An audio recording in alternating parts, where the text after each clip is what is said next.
Hey, Eric. Hey, Chris. The Suikoden character tournament is not going to be a tournament this year. It's just going to be a battle. And I have the methodology down. Do you want to hear what it is now so that I may promote this episode that will probably be out pretty soon in real time? Sure. I've taken the list of the 108 Stars of Destiny and additional portraited NPCs in this video game to create a list of 124 characters. I then went to the next cell over in Microsoft Excel and typed equals RAND, open parenthesis, close parenthesis to generate a random number. And then I will sort by those random numbers, and then each pair will then face off until there is only one character remaining. That is how the tournament will be run this year, Eric. Chris, that's like a bracketed tournament. It is. The seating is random. I see. So same, but random seating as opposed to Chris obsessing over 128 entities and where to seed them accurately in a way that breaks down evenly. And the other key factor is that it will reseed every round. Okay. So that's how it's going to work. Chris hacked Microsoft Excel to make it work for him and do this. I didn't hack it, Eric. I used it. Yes. Hacked he inputted code into it. So like with Excel, I just type numbers into it. Chris puts code into it and it works for him. Now, tell me. Passive income. Actually, Microsoft Excel costs like, $60 a year. Eric, would you like to hear some hot sounds that I recorded? Play them.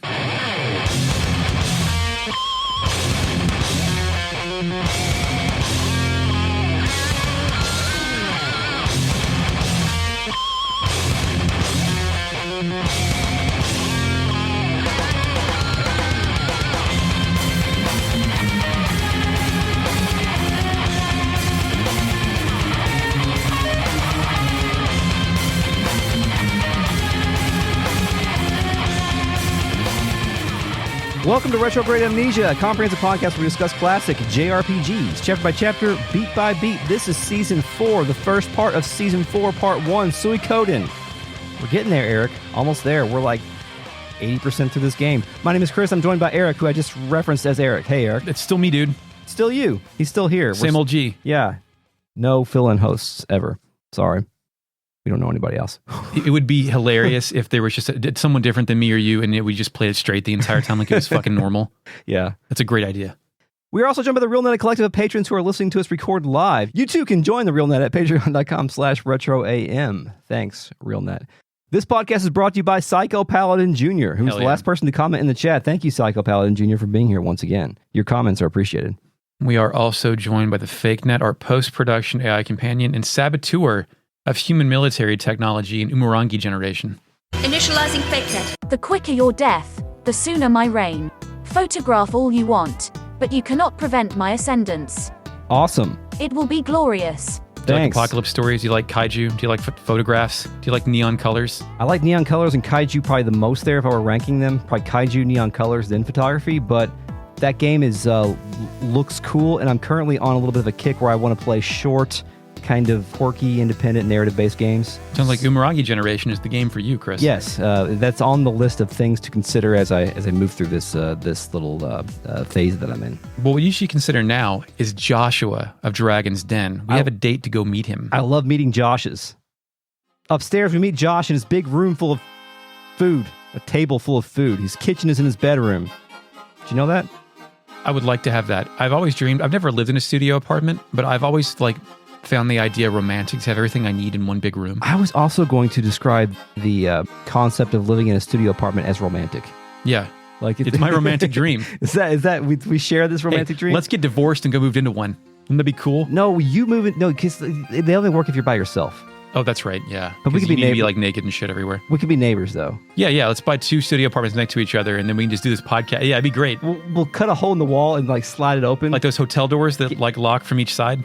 Yeah, but it won't be a full door. It's just a window that you can slide open, and I'll move the microphone over there so that you can get to it. Super extender arm. Yeah. What a dumb fucking idea. Millia's like, hey, these are the guys I told you about. Joshua, who has long green hair too, walks over and speaks. His portrait has the brightness blown the fuck out. He is offensively white. Okay. Joshua says, Humphrey, it's you, isn't it? Been a long time. Humphrey's like, yeah, it's me. And then Joshua goes, I was so worried about you. After that incident at Kaleka, you vanished without a trace. We previously read about the incident at Kaleka in the old book, volume something. I love hearing it referenced everywhere. Yes. It is very important incident in the history of this country and the city-states of Joustin. Humphrey says he had his reasons, then introduces Tyr. Joshua introduces himself after telling the player who Tyr is. Joshua says he's heard a great deal about this liberation army, and Tyr doesn't say anything, but Humphrey does, saying he's come to discuss an important matter. Yes. I get a choice? The best choices in the game. We need your help, or please let me fly on a dragon. Yes. Which one'd you pick, Chris? Well, of course I said, please let me fly on a dragon. You know I picked that one too, Chris. Yeah. Joshua is speechless. He's not expecting an answer of that caliber. Yes, but Flick uses this as a chance to ask about the sleeping dragons. Yeah, because like it does seem like just an idiot wanting to go ride the pony horse at the grocery store, but like it does actually lead to a very real problem. Yes. Because it lets Flick butt in with like, yo, with their sleep, is there a problem? Yeah. Joshua confesses everything, even though the two complete idiots are the only ones asking questions. Yes. So you've seen them. I tried to keep it a secret by barring the gates, but a few months ago, the dragons fell asleep and have not awakened since. We tried everything we could think of, but to no avail. Humphrey's like, shit, dude, they didn't wake up. I'm imagining it's like a hibernation bear thing where they don't need to be fed food or bones or whatever it is the dragons eat intravenously. Joshua says that at this moment, the Knights of the Dragon's Den are completely powerless. Chris, they're maidenless. Yes, yeah. We're going to have to power them up, I bet, Chris. Is that our next side quest? Yes. I think so. Perhaps. Joshua says, we brought many doctors here, but not one of them was able to cure them. They sent a man to find Lucan, who people call the Holy Doctor, but he apparently disappeared. No one says shit. He's in my party. Oh. Lucan is in my party. They don't say shit. Yeah. Flick pulls Tyr to the side and says, hey, if we bring Lucan, Joshua will owe us a favor. At this point in my game, Lucan stepped forward and said, I am Lucan. Oh, okay. In my game, I just left and stole Windows setting 2 from his bedroom. Okay. Can you imagine like how many doctors they're like, hey, go in that dragon's den. Figure out what's wrong with him. Yeah. Not many. By the way, I did have to go back and get Lucan, so I went out to the world map briefly, and I fought an enemy called the Mirage, which looks curiously similar to Peshmerga. Like, he's got the same helmet and the same kind of curvy horns. Did they re-palette the sprite? No, I don't think so. Well, Peshmerga doesn't have a sprite, facing towards the party. You only see him from the back, from our perspective, so. Who's your favorite Mirage? My favorite Mirage, Bruce Willis. Explain yourself. I see dead people. Oh. I was going to say Mirage from G1 Transformers, the F1 car. Yeah, that actually probably is the correct answer. God damn it. Okay. So you went back and got Lucan? Yeah. When you bring him, Joshua can't believe this shit. He says, I had no idea you remember the Liberation Army. Please, sir, will you take a look at our dragons? Please help me save Padme's life. Lucan says, hell yeah, buddy, and we're transported to the dragon's den. At the dragon's den, those dragon snoring noises are all over the place. Yep.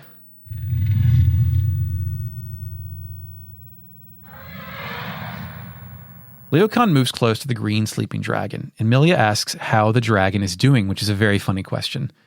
Lucan spits fire. This isn't a disease.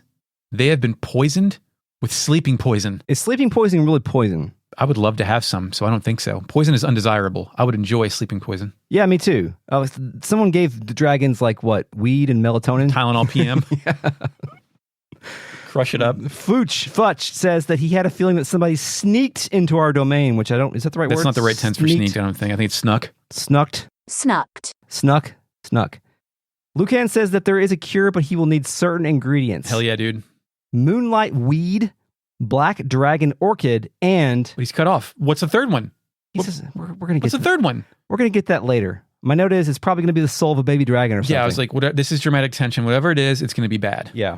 Lucan then tells Tyr there's some moonlight weed in Seek Valley. I was also playing this sequence in front of my wife, and she went, moonlight weed, which, of course. Can you get her can you record her saying moonlight weed? Yes, I will pump it in right here. Okay. My preferred strain is moonlight weed. Woohoo! Thanks. Milia takes this in and tells Joshua that the only dragons awake are Futch's Black and her own, Thrash. Yes, conveniently, the two portraited dragon knights that are available at this point have dragons that work. Dude, I hope that these dragons aren't allowed to go to sleep and they're just bleary-eyed and crazed because they're not allowed to rest. Yeah, they are on methamphetamines. They're being driven insane. Yes. Milia says she'll take us to Seek Valley on Thrash. And Lucan says, wait here for the ingredients. That's what I'll do. Milia then gets in our party. Milia joins.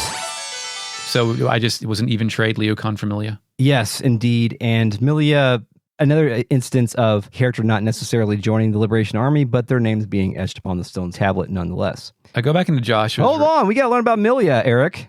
She gets in the party. She didn't join. There is never a Milia joining the Liberation Army moment. Son of a gun. Let's hear it then. Because after this was all over with, I looked up how to recruit Milia, and I had her. So it's great. Milia is age 21. She is the captain of the Dragon Knights. Her weapon is a spear. It's the Valkyrie, the Valhalla, or the Brunhild. It's Norse, Eric. Norse, yeah.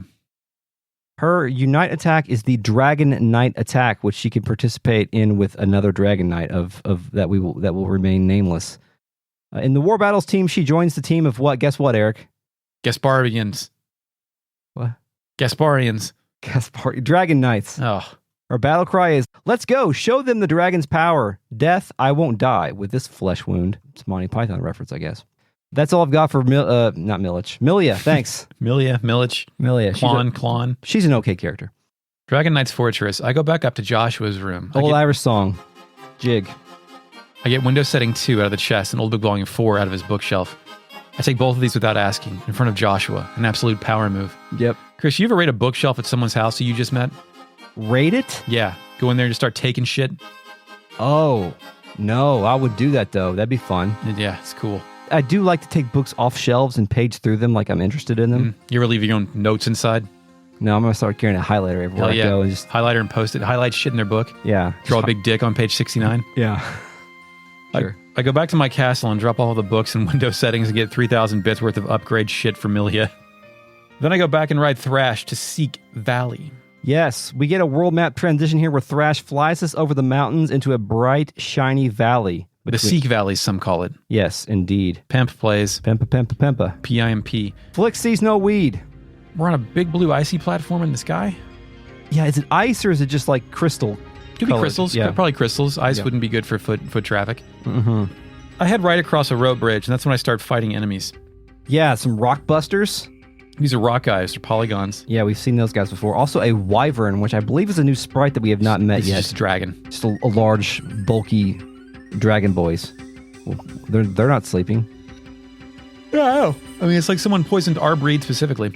I also fought Ivy, which is just red. Ivy, and then Queen Ant, which is the Chimeria alien, butt bug, wing arm, sees a man, Grendel lady. Yeah, the same ones who almost killed us and Ted had to save us with the Soul Eater. Now they're just food for our fodder and sword. Pempa. As we appear to get deeper into Seek Valley, bloomin' onion-like clusters of crystals begin to appear. Yes, bloomin' onions, indeed. I find a blacksmith hut off to the east. Yeah. A man in all white, Mace, is here by himself. Oh, he's got the beret on and everything. He's clearly a blacksmith of the blacksmith tribe. Best friends with Puff Daddy. He has a nice fire going. Says, "Who are you people? What do you want? If you've got no business with me, go away." Nevertheless, I ask him to join us. He says he can't trust us, but if we bring his disciples, Moss, Meese, Moose, and Mose, he'll consider our proposition. I'm like, well, shit, I better go do that now. But like, I've got people locked into my party, and I cannot eject them. I specifically remember being unable to recruit Mace the first time I played this game because I progressed too far in the story, and I had too many characters in my party that were mandatory, and I could not bring the whole blacksmith tribe. So I was owned. So you can, like, late game, you can have too many mandatory characters? I believe the last battle, there are 2 mandatory characters. Okay, so that's too much for this. Yeah, I see. It's an error on the part of the game. Eventually, I make it to a blue and red floating sphere with a save crystal on the other's goddamn side of it. I'm like, what? I'm going to fight a boss with the save crystals on the other side of the boss. Yeah, that was... Come on, man. Come on, man. Really confused me. I bet that was taunting you. That is funny. It's surrounded by smaller shards of crystals. I approach it and Flick says, "What the hell?" Also, me, too. What the hell? The save point's on the other side. Ultimate Enemy plays, and we're fighting it, the Crystal Core. Yes, it's like a big crystal ball thing with floating shards around it. Smaller crystals are rotating around it in 3 dimensions. As you do damage to it, it slowly loses shards until you whittle it down to a baby red ball. I said boil down. You said whittle. Interesting metaphors. Yes, it continues to rain hellfire. Yep. And fire lasers. And continues to own us. It's a pretty big sponge. Takes a lot to take this thing down, but we prevail. It dies, and everyone still uses all of their consumable potions after I kill it. Yep, that is a feature, not a bug. Really? Yeah, because now that they're healed, you don't have to go back out into your menu and do it after. Yeah, no games would ever handle that more elegantly, such as Season 2 of Chrono Cross. Yeah, but Chrono Cross went a little bit too far. Yeah. Someone say it was not far enough. I go up one more screen. I grab a gold necklace, which is, why is that here? We then auto walk to the peak before partying out. You didn't find the Cyclone Crystal? Oh yeah, I found that and then used the save point. Oh, did you sell it? It's on whoever picked it up. You should equip it. It's really strong wind magic. We'll see, Chris. Okay. I don't know about wind magic. I heard it blows. Don't you want to tap into the harmonious cycles of the runes? No. The time cube makes no sense. It's not even real. Okay, didn't you read the old book though? Okay, I anyway. read the time cube. All right, yeah. Flick says, could this be moonlight weed? Milia says, probably, which is hilarious. In music, theme of tension, impact version plays. Who comes out of the rafters? God damn it. Who else would come out of the Raptors, Eric? It's windy. I said Raptors again. I think The Raptors. I think that's happened. Raptors. I think that's happened before. Anyway, yeah, it's windy. What the fuck? She says, that's moonlight weed, all right. It's used as a restorative. Hell yeah. Flick, only hearing the voice, asks whoever that is to come on out. He hasn't been paying attention to this video game. Have you seen his sprite? It's twisting and looking. Yeah. Also, has Flick met Wendy? Flick was only mandatory earlier in the game, so when he kind of first joined, I think. So, no. Was he in that flashback party with Victor? He wasn't mandatory. He could have been. Okay, you're right. But Okay. it was Victor and Cleo at that point. Wendy beams in and says, I'm impressed you made it this far, but I can't let you leave with the moonlight weed. No. Flick and I can't believe we haven't told him about Wendy. He says, whoever you are, we've had a rough time getting here. We're taking this stuff. I love Wendy's response. She calls Flick an energetic young man, which is like a tongue-in-cheek way of saying this guy's got spunk, but also he's a dumbass. Yeah. Who else, Eric, was in retrograde amnesia lore was described as an energetic young man? Zell? Laguna. Oh, yeah. Yeah. I mean, don't get me wrong. I'm not comparing Flick to Laguna. Not yet. Yeah, not yet. But, you know, they're giving off the same vibes according to Shaky Wendy. leg syndrome and a dead girlfriend. But I'm Well, yeah. But I'm talking to Tyr right now, so please be quiet. Tyr, you must be getting tired of this Liberation Army game. You will give me the rune on your right hand, the Soul Eater. Don't look so angry, Tyr. I won't force you to give it up. But I think, did we discuss this? I think as far as I know, if a rune holder dies, the rune could then manifest anywhere. So I think we've discussed that before. Yeah, maybe. I think it was maybe when we were discussing the nature of the Star Dragon Sword as being the Night Rune. You want them to surrender it voluntarily. Yeah, voluntarily or through coercion. It cannot be. It has to be transferred in order from one person to another. That's the way I read it. I don't know if that's actually fact. It would be very convenient for that to be a fact. Yes. Wendy says, I have something more elegant. Come on out, Ted. Fucking Ted phases in. Mr. President. Ted says, it's been a long time, Tyr. You sure were cruel to leave me behind on my own, but I forgive you. We're old friends. Now, will you give me back the rune I lent you? I was able to live 300 years because of that rune, so I need it. Please give it back. Now, I know this is a dirty trick, but when Ted says we're old friends, he said that shit to me a lot in the early part of the game to tell me that we're old friends. I'm like, well, shit, maybe it is Ted.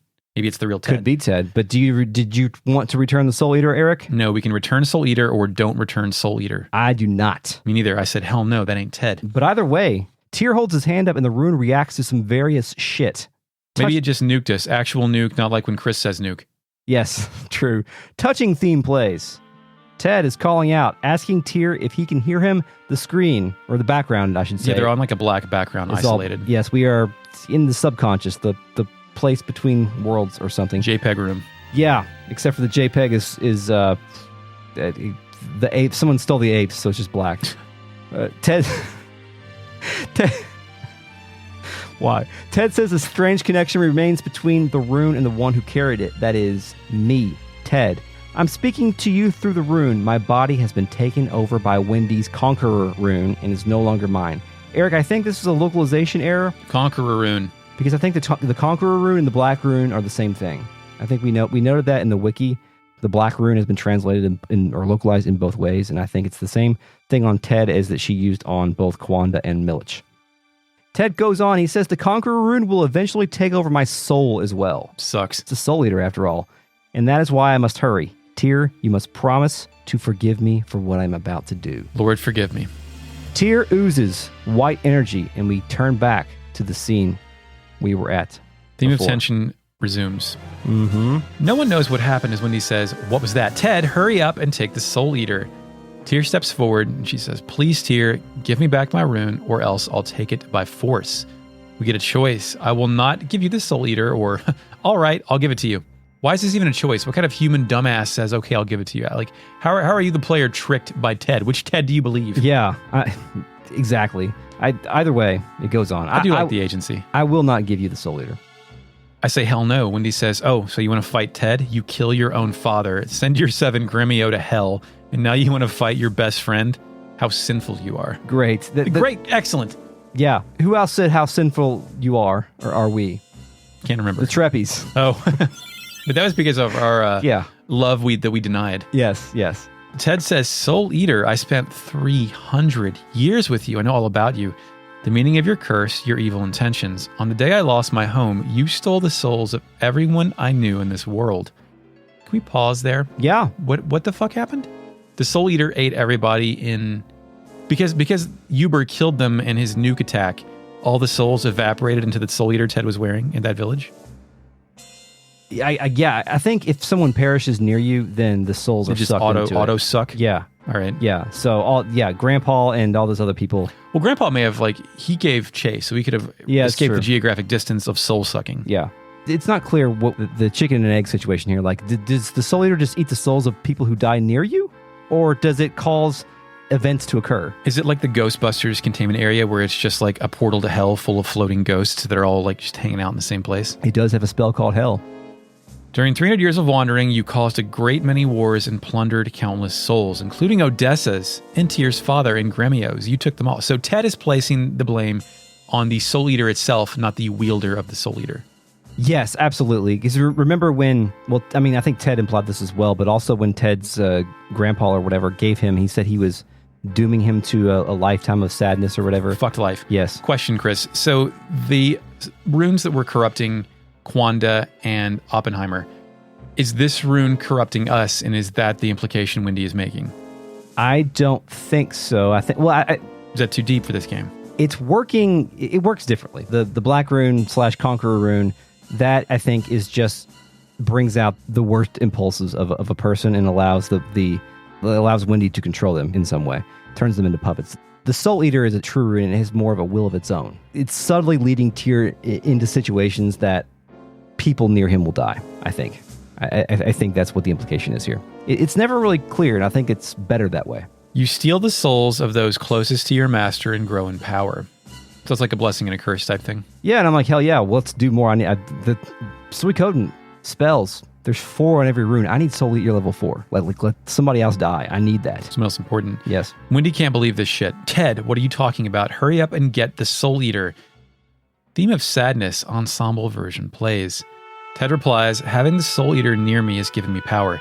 Just enough power to move my own body. Now, Soul Eater, I command you as your former master, take my soul now. Can you do this?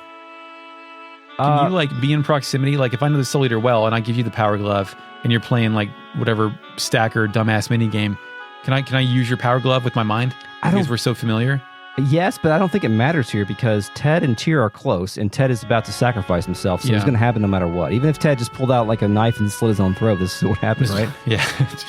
Grisly death. Which would have been way better. Wilder. Yeah. Tyr raises his hand, I guess, and does shit as Tyr's other best friend does his own noble sacrifice. Yes.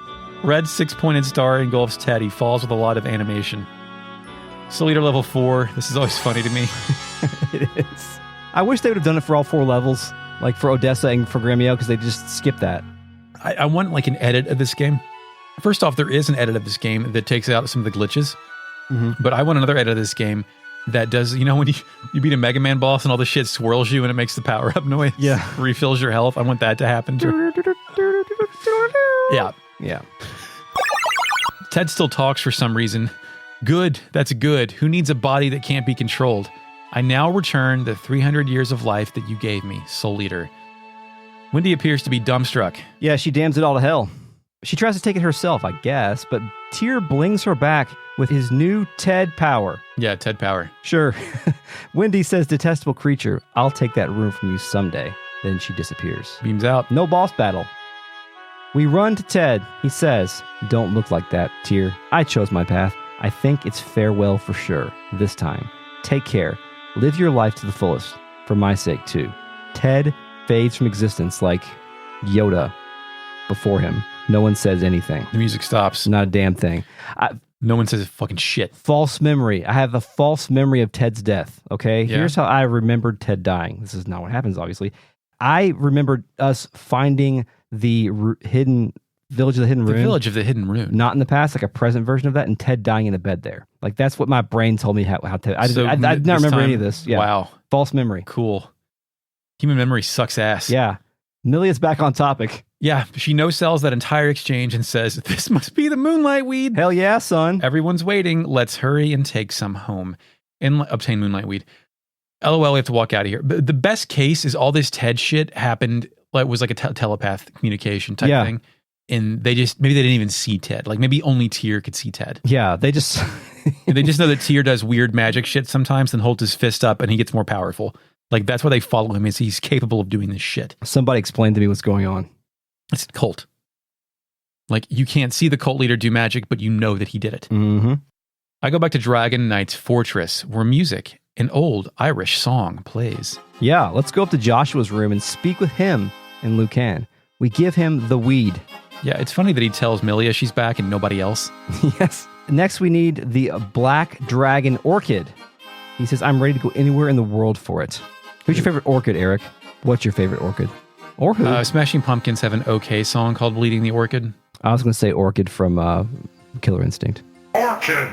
I don't think we can get orchids because if cats eat them, they die. No, that's Lily. I don't know. Sure. Initializing fakehead. Eric is thinking of lilies, which are toxic to cats. Orchids will just give them a tummy ache. Yes. That's It's a great flower, though. Lucan says there's a problem. Joshua says, Futch went alone to Gregminster Palace to get it. Fuck. Oh no, this is going to be bad. The only place where one can obtain the Black Dragon Orchid is the Floating Garden at Gregminster. Leocan regrets mentioning it in front of Futch, the idiot. Yes, it fades out and fades in to something that I did not know we were going to see again. It's transition screen. Yes, it is a black fly playing in the background as we see the dragon flying into the distance on a 2D plane, and we get to see the moon. Night sky, milky clouds, golden moon. Futch lands in Gregminster on a balcony. A windy balcony. Balcony garden. Windy. Windy's not there. No, it is adjective windy. Yes. Yes, there are torches and flowers and plants of various sorts all around here. He speaks to the dragon in English, saying to wait, he'll be right back. Yes, now I am Futch. We're playing as Futch. Is this the first time you played as somebody else in this video game? As far as I know, this is the first time that we have any perspective other than Tears, as far as I could tell. And I kind of like it. I wish we would have had maybe a few more of these situations. Futch is here in Tears in the Rain. Hearts of the People. I go down to the second screen and approach a large violet dangly There's some flower. Wild flowers up here, man. Yeah. He says, damn, there are so many that I don't know which one is a black dragon orchid. I have that same problem. Yeah. This one looks like the one that Lucan described. Then a fucking guy that I did not expect to see pops in. Yeah, I can predict it. By the way, he actually picked it. Like the flower disappears. Yes. Off the screen. Good call. It's Barbarossa. He says, you're right. That is a black dragon orchid. He's all caped up. He appears to be by himself. Yes. Futch says, who is it? Barbarossa slowly approaches and Futch says, that is my question, young man. You must be aware that this is the Imperial Garden. Futch then realizes who it is. He's very nervous too. His speech is starting to get hyphenated a bit. Barbarossa then says something that has never been said in an RPG before. I never thought I'd run into a flower thief in a sleepless night. Judging from your outfit, you must be a dragon knight. Yes, Futch confirms a dragon knight 9th class. There are at least 9 classes. Never admit who the fuck you are to the guy that's found you out, man. You just sold out your entire clan. Your neutrality is erased. Yes, Barbarossa, a worldly man, knows what he's talking about. He says, an apprentice, and what might you be doing here? Yeah, I mean, like, Futch with their taxi service. Yeah, he has no idea who this fucking guy is. Futch says he came to get a black dragon orchid. Your Highness, please let me go. I really need this orchid to wake up the other dragons. Again, he said who he is and what their problem is. Yeah. Collection of idiots, man. I am acting alone. He should say I'm acting alone. I don't know who the fuck you I'll give you my serial number. I stole this dragon. Yes. You ain't got nothing on me. Barbarossa says, dragons? You must be windy again. This is you, man. That's not what it says. He tells Futch he must leave immediately. You must leave immediately. Yeah, this is an indicator that Barbarossa is not completely under her control. Yeah, he's expressing some agency here, and it's not necessarily for nefarious purposes. And he seems as if he doesn't give a shit if he's going to go heal the dragons. Fucking take it. I don't care. Wendy's up to some bullshit again. Barbarossa replies, "Hurry while I still feeling generous." While I still feel generous? No, he says, "While I still feeling generous." I still feeling. Futch takes the thing, runs off. He has the flower bloom. Before boarding Black, Fuch says, "Phew, was that really the Emperor? Must have been, the sheer presence. But he was different from all those rumors. He let me go, and oh well, now that I had the Black Dragon Orchid, I better hurry home, right, Black?" And I thought, like, he was going to come home and say all that shit about Barbarossa actually isn't true, and say we were going to be like a party of liars. That was going to be a cool twist. Masquerading everywhere, like massacring everything. Futch then boards Black, but then Wendy beams in as music Unknown 5 plays. Wendy's like, "Oh shit, dude, I'm just in time." Futch stutters, asking who she is, then saying, "I've already got the Black Dragon Orchid, bye." I'm like, "Thank you for telling her that you've got the shit." Yep. Strike 3, dude. Then Wendy raises her hand and shoots force lightning into the sky.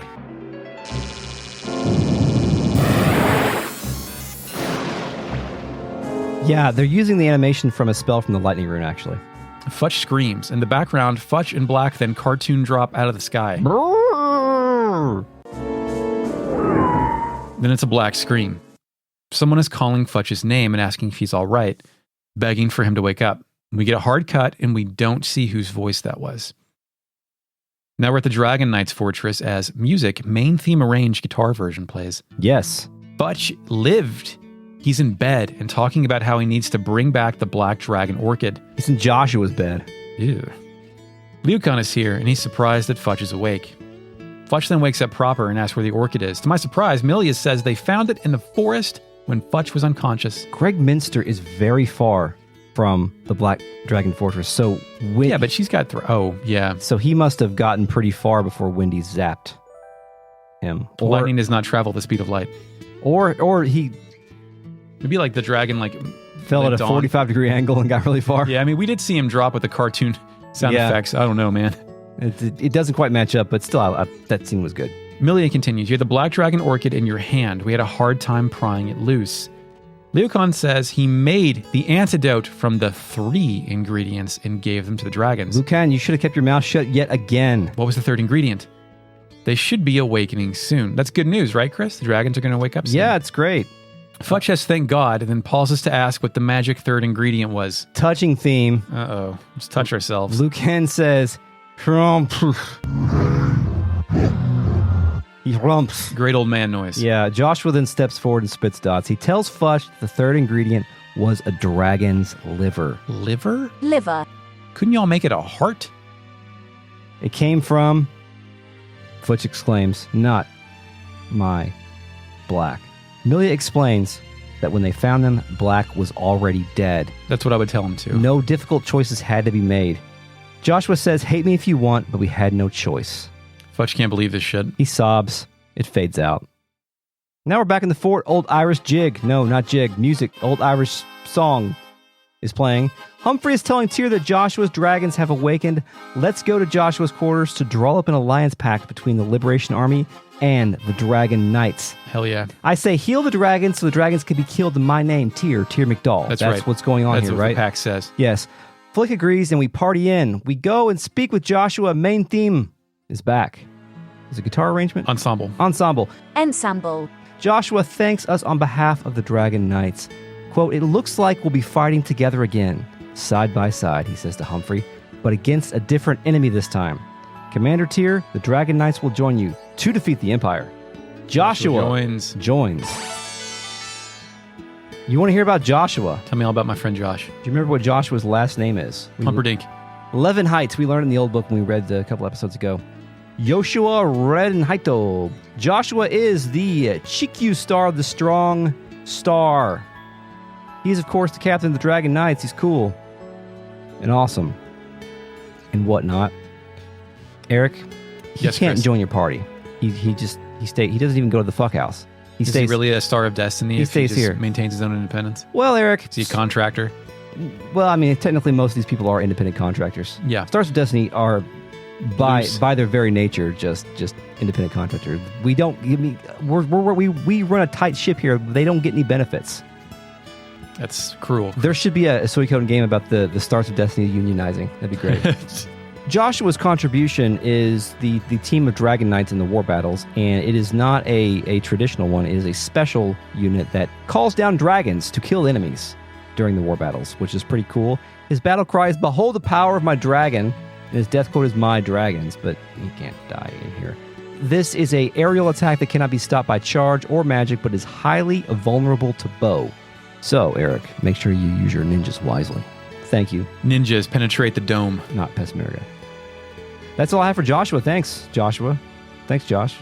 Flick resolves then to return to Torn Castle, or Fuckhouse, or whatever you want to call it. He can't stand the smell of dragons. It's racist, Chris. Which is not a smart thing, or not a nice thing to say in front of a bunch of dragon knights. Joshua says he has a request of Humphrey, then asks Futch to come inside. Yeah. Futch trots up here, and Joshua says, "You know what this is about, Futch? Like when you steal something and your dad finds out." Yeah. Mm-hmm. Futch says, "Yes, sir." Joshua says a dragon knight who has lost his dragon must leave the dragon's den. Rules is rules, son. Yeah. Now that you have lost Black, I cannot keep you here. I mean, Futch sinned. He left off mission, compromised one of the two remaining dragons. Dragon died. Unforgivable. Capital punishment. Futch says he understands, and the Black probably died trying to save his life. Milia tells Futch not to blame himself, and Futch was not blaming himself, but whatever.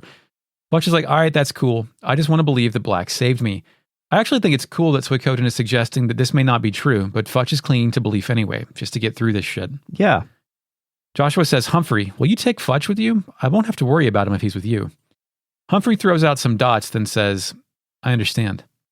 Joshua then addresses Tyr, saying, "When war breaks out, they will come to Tyr's aid." Millie informs Tyr that Liu Khan wants to go home, and we're about to fly him home on a dragon. You could have just asked to use my blinking mirror. Yeah, like I don't think they know they even have this shit. Maybe that's one other thing that Tyr doesn't explain for it to be like his cult leaders. He just teleports occasionally and they have to walk home. Yeah. But would the rest of your men like a ride too? I say yes, and Milia says she'll be waiting out front with Thrash. Joshua tells Futch to take care and that someday he might be able to return. How does that happen? Didn't we discuss in the old book that the rebonding is not allowed? But there's going to be a Suikoden too. Perhaps we'll learn the answers then. Maybe Tyr will make new things allowed when the dragons proliferate and have their own den and they search masters. But it seems like to me, like I feel like if you're in like the Navy or something and you crash an F-22, you should be done. Mm-hmm. Like you shouldn't have to have the opportunity to find another $200 million airplane. Yeah, desk job. Flick tells Futch not to look so depressed. He'll teach him how to use his sword. Futch joins. Cool. Hey, what's up, Futch? Futch is the chibi star. The least star. Like chibi, chibi little, you hear the word small. Chibi. Yes, I'm familiar with that word. Yeah, great. Yeah, word. It is a little bit like Futch is a grown-ass man, right? Like Josh no, he's like 11. He's a fucking dake. Are you serious? Yeah, he's 11. All right. He's 11, Eric. Yeah. Mm-hmm. He's got a weapon. You can put him in your party. It's the Verzerk, the Sigmund, or the Sigurd. Two Xenogears characters right in there. Sigmund and Sigurd, both there. I played with Futch today and leveled his sword up and was like, Sigurd. Yeah. Cool. What's up, dude? It's a spear, not a sword, Eric. Come on. Don't lie. Dragon Knight attack with Milia, of course, and he will join the war battle team of the Dragon Knights. His battle cry, which is not used, is charge! And his death quote is, Black! Which doesn't make any sense because Black's already dead, but... Well, yeah, but if you're dying, you're going to remember your loved one, right? Yeah. Theoretically. Like, I haven't died before, but I'm pretty sure I remember at least either my wife or my cat as I'm, like, fading out. Okay, no more Futch facts at this time. Thank you. Futchfacts.com. Don't go there. Well, you could. Just don't blame us.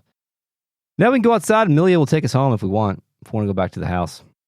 Go back to the fuck house. Glorious Island Fortress plays. I enter the basement and it auto walks me up to the elevator. Yeah.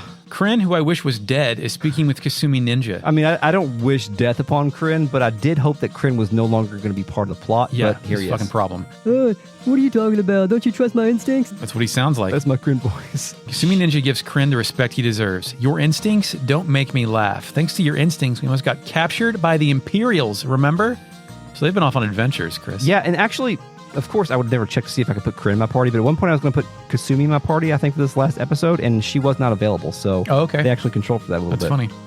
Krin says, I wasn't quite myself at the time, which, great, we've got a dissociative identity guy. Flick steps in and asks what kind of shit all this shit is about. Krin says, I'm saying I have a hunch. He's a spy for sure. That's why he won't talk. Kasumi Ninja is like, dude, that doesn't mean he's a spy. And I'm curious now who they're talking about. Yeah. Because, like, a lot of people here do not speak very much. No. But it could be a new guy. I don't know. Or it could be a guy when they were out, like, on their spy mission. Who knows what they're talking about? Yep. Flick gets pissed, then Kasumi hops and welcomes Flick into your back. Krin super jumps across half the screen and says, Hey, how about you like you try to be in front of Tyr? But for you, it's a lost cause. Krin then runs away as Kasumi Ninja fires off exclamation points, then says, watch your mouth, you rat. Yeah. And then she dashes after him. Rat is a good word to describe Krin, I think. Yeah. Filthy rat. Mm-hmm. Flick doesn't know what to make of this, but I, the player, sense this debacle as our next plot point.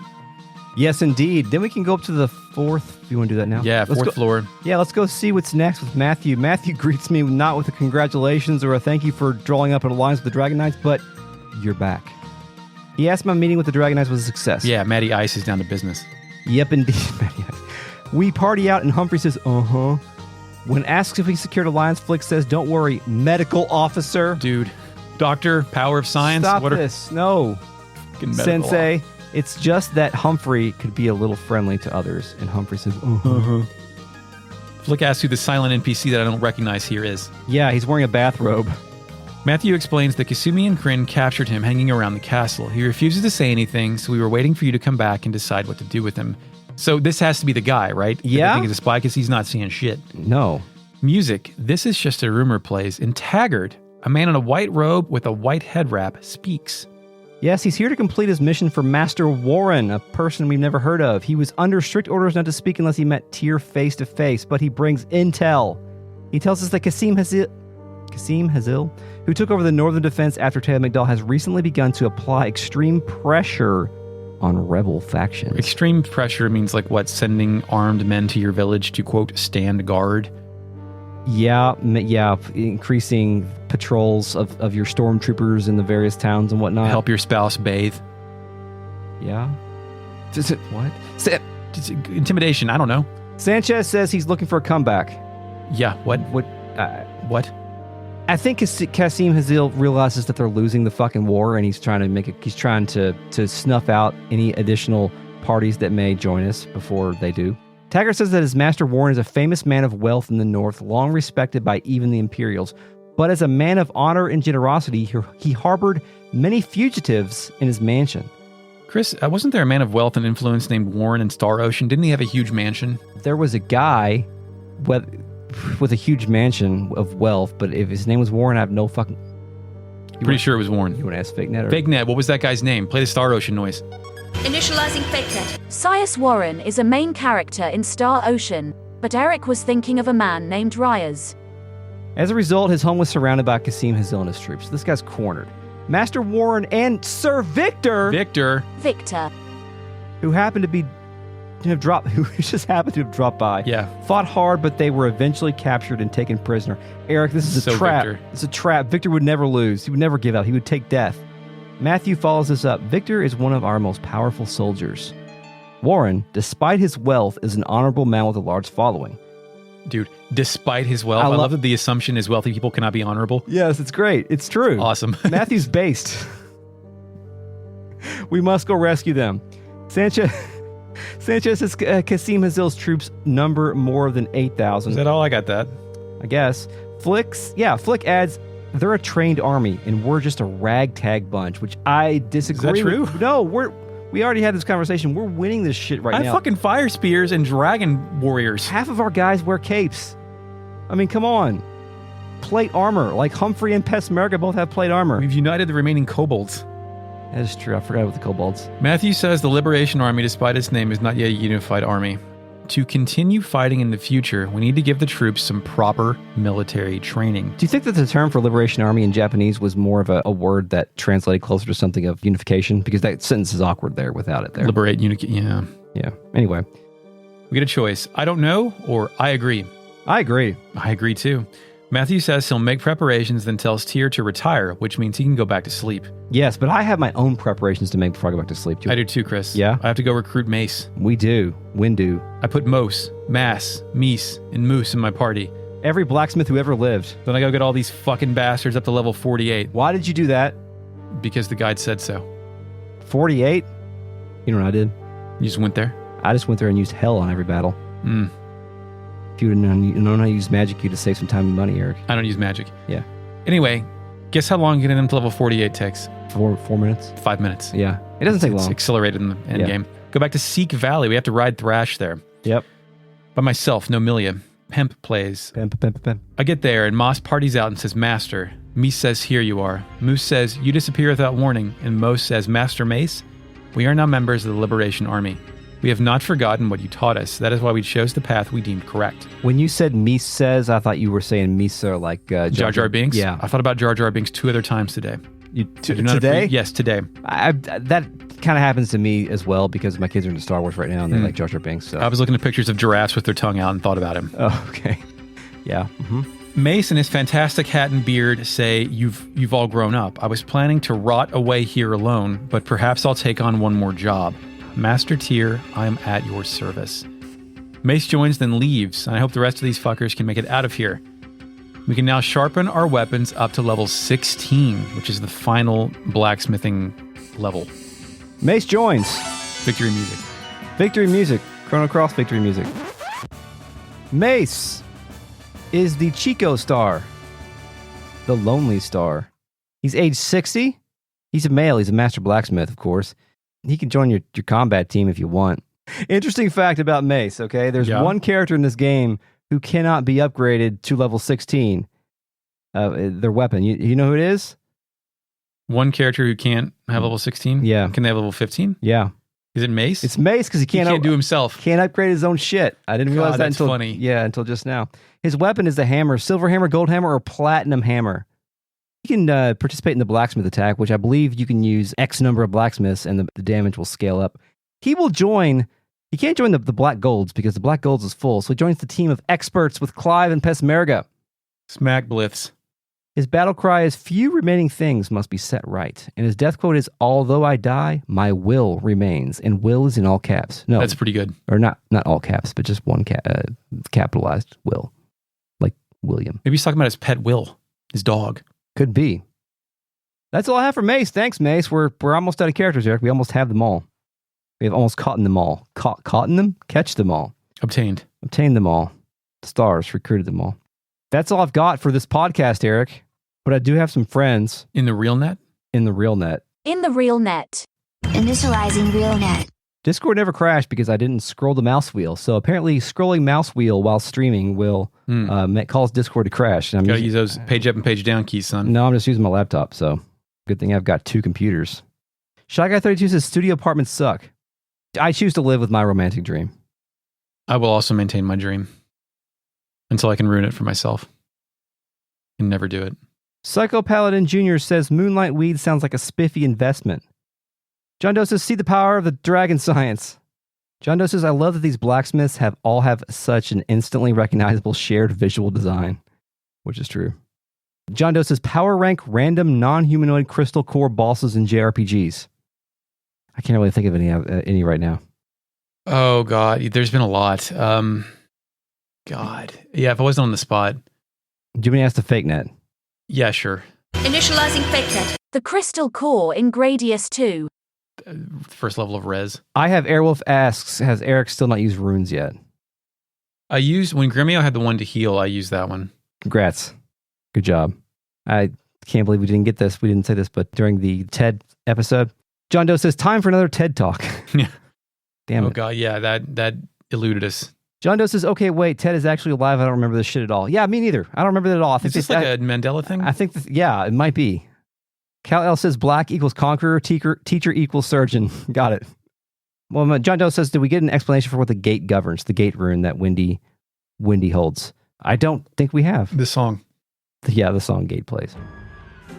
John Doe says, the Soul Eater is like a phylactery, but instead turning people into liches, it fucking eats dead people's ghosts. It's true. Shing Tsung. Cal L says, achievement unlocked, you condemned your friend's soul. Oh no. Chris, personally, I would not sacrifice myself to make your artifacts more powerful. What if I had to conquer a antagonist? I would hope you'd find somebody else to kill to get inside your thing. It's true. John Doe says, the Soul Eater is the fucking Suikoden equivalent of the bunt line. Tyr even has his dad's soul in it. Are we to believe that, like, all the animals in ninjas we're killing in the field have no souls? in Beastmasters. I think if we're and killing them Queen with the Anne's. Soul Eater, then we can't absorb their soul. I mean, I slash them. I Yeah, that's barely true. ever use. I literally have not used that thing, so I don't. I'm just saying I should have plenty of souls to go around. Yeah, it's true. Shy Guy 32 says, I never thought I'd run into a flower thief on a sleepless night. Sounds like some code phrase. Like you say to identify your rebel friends. Yeah. While you're reading the newspaper. While you're James Bond. Yes, but it's chilly out. Sig says fudge is fudged. It's true. John Doe says Barbarossa being physically intimidating in person kind of gives you an insight into the Empire's issue. Barbarossa is a powerful warrior who unified a bunch of territory, but he's clearly a better conqueror than he is a ruler. I mean, isn't that history in general? That's a really good read, and that's probably true as well. There's history, then there's also that thing that happens. Like, I'm sure you've seen a famous person in person before, and whether or not they're owed that like air of mysticism, there's still like an intimidating presence about someone who you know from music or a movie or like any kind of notoriety, right? Yeah. By the way, I just randomly thought of this, but I was playing Ayudan Chronicle Rising yesterday, and somebody said, "What? Do I have something on my face?" And I'm sure that this is coincidence, but in every game 8.4 localizes, someone will say, "Thank you for saving my bacon." Yeah. So now I look for that in I have heard their that. joints. I don't know who worked on. I know Natsumi was involved with Ayudan Chronicle Rising, and I'm sure that. I think they contract out. I don't think they have in-house at Natsume. Yeah, I'm not sure. Like it's like they're on the credits, and so is Rabbit and Bear Studio, which is Murayama's studio. So I think they just did the writing and the lore, and 505 published it. Oh, okay. So they contracted out like the creation of the game, but I think that they just did the writing and the lore and stuff like that. And then they said, make a video game with this much money. And the video game feels like it was made with an amount of money that is not a lot, but still it's kind of fun. Kind of fun for some people. I wouldn't recommend it to everybody, but it's on Game Pass, so you can check it out. At the time of this recording, it was on Game Pass. About a year is the usual for independent games on Game Pass. Eric Von Eyne says, they do say a fortune is like a star ocean. John Doe says, extreme pressure from the Scarlet Moon Empire so far seems to mostly consist of showing up with some kind of new wild-ass, unforeshadowed super weapon that you were then forced to do a long-ass fetch quest to bypass in the next war battle. Yeah, except for the battle with Teo was more along the lines of he's just too good. He's got armored kangaroos and he's too good. And less of a, weapon of mass destruction like the burning mirror or the poison spores. John Doe says, love to see a game default to eat the rich. Literally. Well, Ted wasn't wealthy. And that's all we have for the RealNet tonight. Thank you, RealNet, for joining us once again. We'll see you next time when we try to get close to the end of this video game. This episode is a production of Retrograde Amnesia, recorded on May 11th, 2022. You can find us on Twitter at RetroAmnesiaPod and email us at podcast@retrogradeamnesia.com. Thank you, Mark Shepard, for the music. You're welcome, Chris. And thank you to all of our supporters, listeners, patrons, RealNet people, etc. Support us on Patreon, on patreon.com/RetroAM. Get early access, bonus episodes, like the upcoming character battle thing we're doing, miniseries, and access to the RealNet. Eric, until next time. Yes, he will most mace, meese, moose, and moss out of here. And now you may go back to sleep.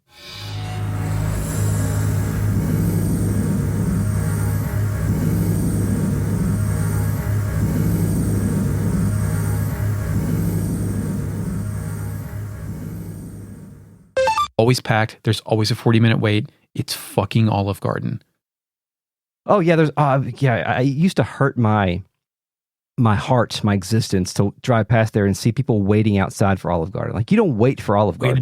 We had to do that. Like, I understand going to Olive Garden where they have unlimited pasta because that's a nice way to debase yourself in public, and I'm all about that life. Yeah. But it's just a regular meal. It's like, I have to make a man grind cheese in front of me on salad until I tell him to stop. That's the appeal of this. I realize I'm speaking from a position of privilege, but I don't wait for restaurants anymore. I won't do it. I mean, I go to restaurants like twice a year. I guess I would if I would wait for hot chicken if a restaurant served that at a sit down place, which doesn't exist here. It would depend on the caliber of the food and how much I would. For Olive Garden, no, I would not wait for Olive Garden. Yeah, I would just no, absolutely not. I would either, is there a table or I have a reservation. Those are the only things. But then, like, if there isn't a table, do you drive across town? It would take even more time to go somewhere else? Or no, I don't even leave the house unless I have a reservation. Okay, Bateman. God damn, dude. It's easy to get a reservation nowadays. You just get a dude on your fucking phone. You say that, I would have no idea how to do that. I have no clue. I'm like your dad or your technological. Like, I think, 2 wife casts ago, you all ordered Taco Bell to your house from your phone. I have no idea how to do that. That is like incredible technology to me. I have no clue how you get that started. I ordered White Castle on my phone the other day. Fuck. Because somebody gave me a DoorDash gift card for my birthday for some reason. Griffin was upset and he was like, I just wanted to go get those tiny hamburgers. And I said, what? Oh, White Castle. I was like, let's DoorDash that shit. They're still pretty big to his 6-year-old face and hands, right? Well, he's eating a regular hamburger, so. How many White Castles can he take down? He asked for 6. Did that work? He ate 4. Damn, with the onions and shit? Yeah. Made a little kitty onion? That's pretty good. Yeah. That kid will eat he'll just fucking take sushi and just put it in his mouth. Great. The whole thing. Perfect. The other one is like a regular kid where he will only eat like, hot dogs and macaroni and cheese. Yeah. But Griffin will eat anything. He'll eat miso soup, whatever you give him, he'll try it. Brussels sprouts, I think I told them I'd bring them a lime one day. Yeah, you did. I should make good on that. Never do one. We did one that one time, but I was kind of fucked up still. I was kind of fucked up until like Saturday. Sunday, I started to feel a lot better. When you were done grilling, you went inside and started building Legos by yourself. Was that like a defense mechanism? Yes, yes. I was trying to. I can no longer hold conversations with people unless there was just stupid shit. So I sat near the stupidest people I could, like you and Josh and Nick, having the conversation. A child asked you a question and you refused to answer it, and you said, "I'm off duty." I said, "I'm off duty." Yeah. I don't remember saying that. It wasn't your kid. It was somebody else's kid. Oh, no, I said I'm not your dad. You said I'm off duty. I swear to God, you said I'm off duty. Yeah, I'll say I'm not your... If a kid asks me something that doesn't have anything to do with my house, like can I where's the bathroom, or like can I play with this toy or whatever, then... And they just say, oh, can I have a piece of chocolate cake? I fucking ask your dad or your mom. I thought your exercise in building Legos in the middle of a party was wonderful, by the way, and I wished I could join you. It was bothering me that that unfinished Lego cheetah had been sitting there for months. Yeah, because I think he made 2 left legs or something, and he didn't want to redo it, so I did. Oh, hey, drink something. Get some of that fizzy water in you. Well, that and other things. Tell me if this will work. Are we going to crown a single character for the Suikoden champion? And a single character for Suikoden 2, then take the top 16 of each into a tournament for the ultimate winner? I believe so, yeah. I want to have a tournament of champions. Okay. 32 round, yeah. More on that later. So in December. And yeah, well, if you're listening to this podcast, that we're nearing the end of the series, so we'll probably have the character bracket out close to the end of the Suikoden series, and we'll go from there. Close to the end of Suikoden 1 series. Close to the end of Season 4, Part 1, Suikoden 1, the first one. Soon. Kal says we got in trouble for hacking in high school when we looked at a page's HTML and then saved a JPEG. In high school, I copied the HTML of a CNN page and replaced it with cult leaders and then sent email from that cult leader to my friends like they were being recruited from the cult. And I had the printout of the CNN page that it was all real. It's awesome. It's so good. Fucking Zeus Society. But didn't you live? I mean, you live in a dorm. You know what it's like to live in like a box, right? Yeah, but I lived in a really shitty dorm. It was the size of this room. Yeah, right? yeah. Those don't exist anymore. They're nice now. Oh, really? They knocked those down? Yeah, everybody has like their own room, and like you're only sharing a bathroom with like 2 people instead of 32 people. It's great. Hagen Hall. They tore that shit down too, I think.